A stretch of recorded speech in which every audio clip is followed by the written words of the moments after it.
I'm Dr. Heidi Heron. Welcome back to this Sleight of Mouth series where we are exploring how simple shifts in language can change the way that we think, act, and feel. In this series, I'm walking through 6 of my favorite belief change patterns from Robert Dilts' Sleight of Mouth framework. So let's quickly recap. Sleight of Mouth gives us conversational tools to help ourselves and others to reframe limiting beliefs or reinforce empowering ones. There are 14 patterns in total, with a new book that Robert Dilts has recently put out. So there's more than 14 now, but they were originally modeled by Robert Dilts after observing how some of the best change agents, like Milton, Erickson, and Richard Bandler, use language to gently but powerfully redirect belief systems, not by arguing, but by opening new doors. You can use these patterns in coaching, in therapy, in parenting, leadership, sales, or in your inner dialogue. Anywhere beliefs are driving behavior, sleight of mouth is relevant. Today's pattern is one of the most elegant and accessible, simple ones, consequences. So let's take a look and explore this one. So why it matters, it's an interesting one. Um, it helps us to take a look at what is the outcome or the effect of something, what is the consequence of something. And when we use it, this has a ripple effect on beliefs. The things that we believe don't just sit still. They influence our emotions, our decisions, our actions, and our future.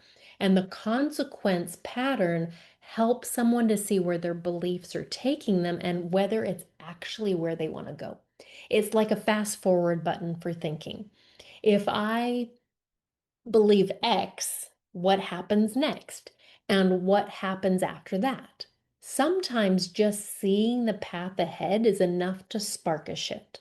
So let's look at what the pattern is.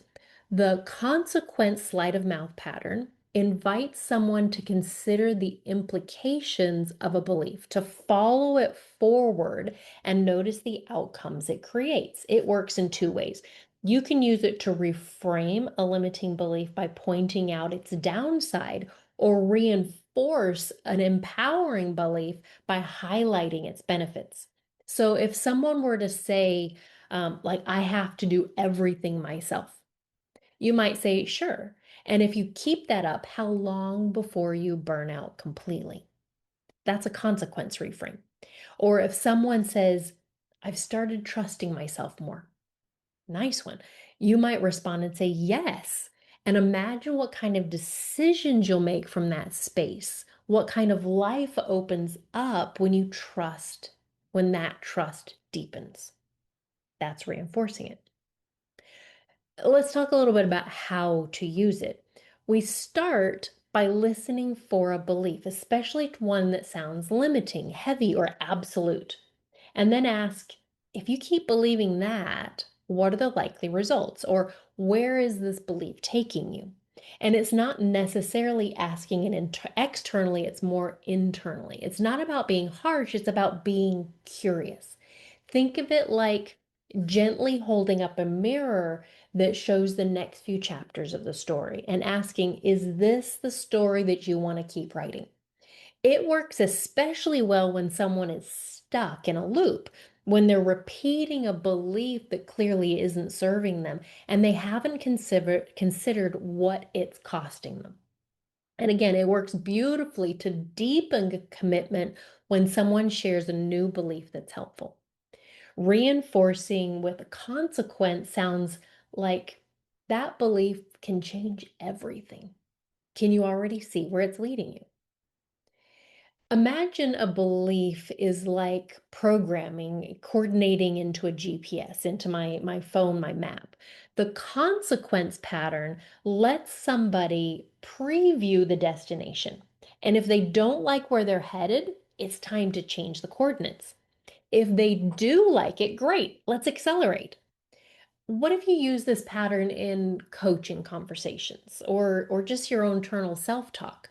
What if instead of just accepting a belief, Or asking a meta model question, you played it forward. Somebody says, I'll never get it right. In turn, we go, okay, where does that belief lead you in 5 years?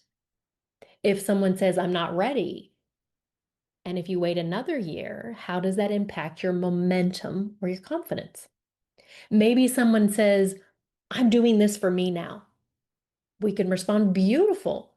What kind of future are you creating with that belief? Nice and rewarding. This is where transformation, this is where transformation happens, but not through confrontation, through clarity. Sleight of mouth patterns are about choice.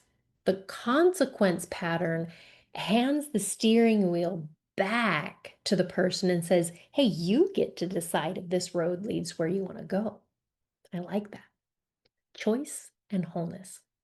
In the next video, we're going to be looking at the hierarchy of criteria pattern, where we really explore what matters most underneath a belief. If this video is helpful, drop me a comment, like it, share it with somebody, subscribe to the channel, even help yourself to rewrite your own mental map. Coming up are a couple of sentences or statements for you to create some consequence reframes with a sleight of mouth pattern. I'll see you soon.